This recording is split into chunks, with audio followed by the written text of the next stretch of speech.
one of the only ways I can actually deal with what was horrible was to learn how to laugh at it. And that became a line throughout all of my work. So even when I present or I do workshops or I do keynotes or I do these things, there always is an underlying humorous line in it because that's how I had to survive. You're listening to Creativity Unconfined. Stay tuned to learn about how the arts unlock the doors for those who are imprisoned. So, welcome to yet another episode of Digging Deeper with Dave, which is, it used to be called a bonus episode, but apparently we're doing a bunch of these, so now they're just special episodes of our podcast, Creativity Unconfined.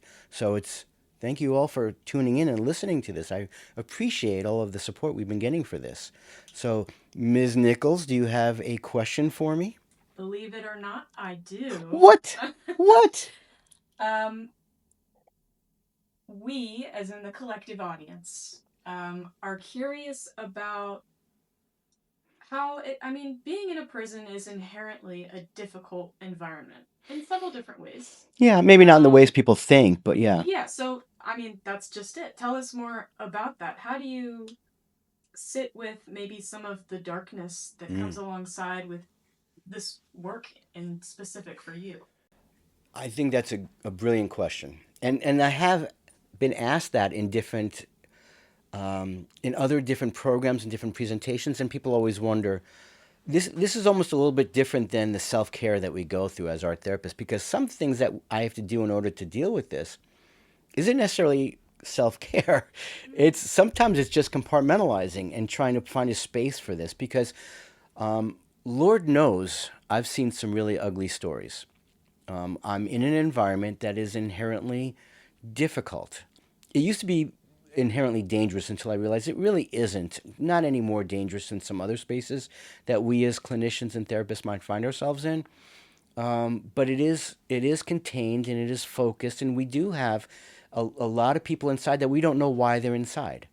And as much as we recognize this notion of removing labels and removing and recreating new identity for success, knowing that 95% of the people that are inside will find their way back out, which is wonderful. We also don't always know what got them there until we sit across from them and we hear their stories. And I've heard some horrible stories of some of the things that people have done. And some of the stories we've heard in such ways that I have always learned how to adjust to difficult situations through humor. And sometimes it's just a matter of looking at things slightly askew to recognize the humorous side of something. I was told once, I was working on some legislative actions in Sacramento, and I was joking on our way to meet with a senator or a congressperson. And my colleague looked at me and she said, the reason, because we're all therapists, we always have to point out why we're doing what we're doing. And she says, you're always joking around because you're a serious person. And the reality was, I took everything that I do inside seriously, and I deal with and hold on to a lot of painful stories, more painful than you can imagine, stories that I would never take home, nor should I ever take them home and tell others of what has happened or who I'm working with or who I'm seeing across from me, or seeing the shape and the state of some people and how they're treated inside, how they're dehumanized, how the environment itself is built in such a way to marginalize people. And to sit with that and recognize that part of that is I'm working almost in conjunction with that very same system. I've had to kind of compartmentalize, recognize that when I come home for the day, that's all put aside. I also have to find the humor in things. Like I was saying, what she says is I find if I look at something slightly askew, I would come up with some rather unusual things or situations to make light of it. And I remember being in treatment team meetings with social workers and counselors and psychologists.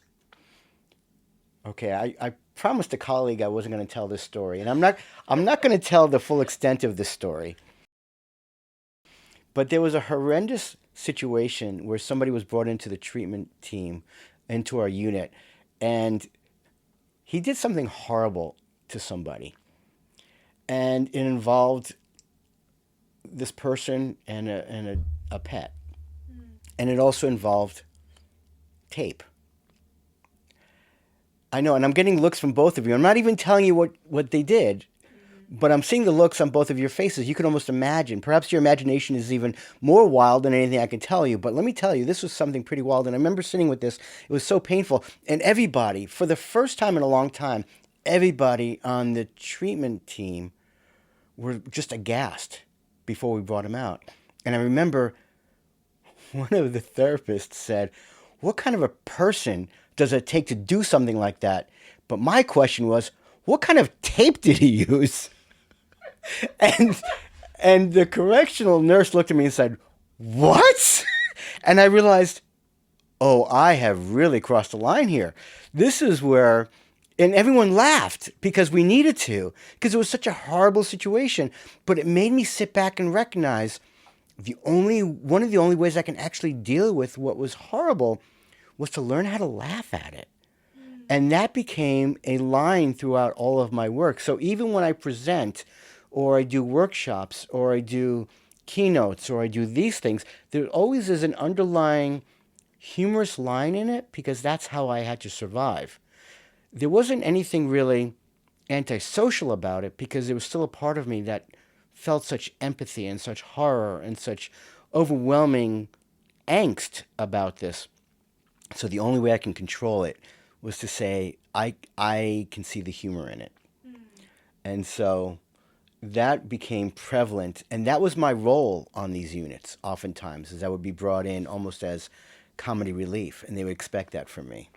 So I have to bring this up because you're dancing around it and you may request a whole nother episode for it, but a part of your identity, and for those Jungian enthusiasts, perhaps, Jungian um, enthusiasts. you seem like you're embodying the fool archetype as a way to cope and move forward, and cathart. And you can speak to what I'm implying a Sure. little bit. There will be another episode later on, I think, about how I embodied that space. But the reality was, you used the term fool, and I think the fool gets a bad rap because he's seen as the idiot in the courtroom. In the courtroom, the court. Wow, that was a Freudian slip. The idiot is in the court, and that's the one who makes light of everything. But I would argue, and if you read King Lear, or you read many of these stories of Chaucer, or you read, Ivan, not Ivanhoe, who was it? Sir Walter Scott, and you read these stories about the ones that contain the fool, and it was always the fool that knew the truth, that knew what was really underlying, and could somehow kind of deflect by bringing in humor. What my good colleague, student slash producer is implying here is very much aware that one of the ways that I worked through college was I was a professional clown. That's a story for another time, and we're going to save that for another time, and we can show that comparison as being an art therapist and a clown. But I do think that the fool really was probably one of the more aware figures in the room. And that's part of his power too, Oh yeah. being not taken for granted but maybe underestimated. Oh, being underestimated is such an important tool, I think, for any of us as therapists, as administrators, as professors, and certainly working in these environments and helping things happen, is that being underestimated allows us to kind of slip under the radar and kind of being that, kind of okay, we're just going along with things. And really, we actually understand what's happening and we're kind of shaping things in a certain way. Now that I'm giving that up, perhaps there's an arrogance or a hubris to say that I'm underestimated. And I enjoy being underestimated because that also implies an arrogance that I shouldn't be underestimated. Probably I should just be estimated. Forget the under, forget the over. I'm just estimated. Let's just say that. But one of the other things that I felt that I could do to help, I remember getting burned out after the first 2 or 3 years. Actually, 2 years, probably around 2 years. And I was wondering about what we were doing. And I was like, why am I doing this? What's effective of what we're doing? And I remember that there was very little work out there in the field for us to turn to about demonstrating or really understanding the benefits of art therapy in a correctional setting. There was an article that came out in 1978 by Claire Levy that was about a case study about a person who worked with a woman who was in prison. It was a case study. And then there was an article done by, it was a book chapter in Harriet Waitzon's book by Elizabeth Day and Greg Honorato, an art therapist and psychologist who were also a couple, and they worked as an art therapist in a jail setting. As far as I remember, those were the only two pieces that were out there. And I was so waiting anxiously for a book that was coming out of England about art therapy that happened in correctional settings. And the book was dropped in '94. We were all waiting for it. And it was called Art Therapy with Offenders by Marian Liebman. And Marian and I remain close colleagues and we remain close friends. But at the time, the book didn't really necessarily do it for me. It was about art therapy that happened to take place in correctional environments. But for me, it didn't go deep enough about why art therapy inside. And I remember, I'm going to see if we can go ahead, meaning we, meaning me, putting something together at a national conference to really examine the benefits of art therapy with this population. And I remember I was able to finagle and rope in several of my colleagues who we were going to present on a panel called Breaking Through Barriers. It was for the national conference in 1994 in Chicago. And by putting that panel together and being forced in a position to actually reflect on the work that we were doing, I actually spent time looking back at all of the things that we did and really reflecting on what it was that worked. And out of that emerged the benefits of art therapy, the 7 benefits, now 8 benefits, or however many benefits we now come up with, the effectiveness of art therapy in correctional settings. And that laid the groundwork for all of my presentations and all of my publications. And by being in a position where I reflected back on my work and really examined what happened to see the trajectory of change, to see where they were in the beginning and where they were at the end, and see no matter how modicum of a change it was still change. We were effective. And if that doesn't continue feeding you, nothing does. So on one hand, yeah, there's a lot of humor. On the other hand, there's a lot of self-reflection of what it is about this that works and how do we get that word out there. So that's been my pursuit for 35 years, to continue to feel when I am struggling about going inside yet another prison and going inside yet another institution and not knowing where I'm going or not knowing what I'm going to see, I can hold on to knowing that we're going to see change because we know it exists. And this is how we're going to write about it. This is how we're going to reflect about it. And this is how I'm going to teach it to others. So your main, out of many, I'm assuming, protective factors for experiencing burnout or being overwhelmed by the so-called darkness Yeah. is just the knowledge in the work itself, the faith in it, the being able to see. It's not faith. It's not faith. It's, you were calling it the darkness. I think it's shining a light on the darkness. So I think it started off as faith because, let's face it, when we did the book Drawing Time in 1997, which emerged out of spite, the book got emerged out of spite because there wasn't a lot out there, and I was so frustrated by what was out there that when I was approached in '95 to do this book at the San Diego conference after somebody heard my presentation, I first said no because I don't know how to write. But I allowed a colleague to talk me into it, and she became my co-editor. But when we did the book Drawing Time, it was just theoretical. We were just putting these ideas out there. That was faith-based. It wasn't until I was put in a position here at Florida State, and that's another story entirely, where I started doing research, because I'm in a Research One institution. We're expected to do research. And we started actually demonstrating the effectiveness through real empirical studies. It moved from faith-based to supportive, to empirical support that demonstrated the change. So now, yes, have faith in it, but also examine it. Trust but verify.